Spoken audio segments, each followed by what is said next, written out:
అందరికీ నమస్కారము. నా పేరు జె మనోజ్ కుమార్ రెడ్డి. నేను వైఎస్ఆర్ పార్టీ గ్రీవెన్స్ నియోజకవర్గ గ్రీవెన్స్ ప్రెసిడెంట్. నేను ఈ వైకే టీవీ వారి ఆధ్వర్యంలో ఈ మన మహాత్మా జ్యోతిరావు పూలే జయంతి సందర్భంగా 12 గంటలు కంటిన్యూగా లైవ్ ఇస్తున్నారు. ఈ వైకే టీవీ వారికి నా కృతజ్ఞతలు తెలియజేస్తున్నాను.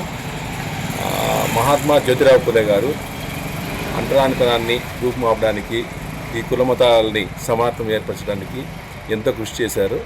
ఆయన కృషి చేయడం వల్ల ఈరోజు అందరూ కూడా కానీ మనం ఆయన్ని గుర్తుపెట్టుకోవాల్సిన అవసరం ఉంది. ప్రతి ఒక్కరు కూడా కానీ ఆయన వల్ల ఎంతో మంచి జరిగింది. ఆయన ఆదర్శంగా ప్రతి ఒక్కరు తీసుకునేసి ఈ కుల మతాలకి అతీతంగా అందరూ సమానత్వం ఏర్పరచుకునేసి మన భారతదేశాన్ని అభివృద్ధి చేసుకోవాలనేసి ప్రతి ఒక్కరిని కోరుకుంటున్నాను. ఈ అవకాశం ఇచ్చిన వైకే టీవీ వారికి కృతజ్ఞతలు తెలియజేస్తున్నాను. Thank you. అప్పుడప్పుడు కాదు, ఎల్లప్పుడూ బీసీల కోసం మీ వైకే టీవీ.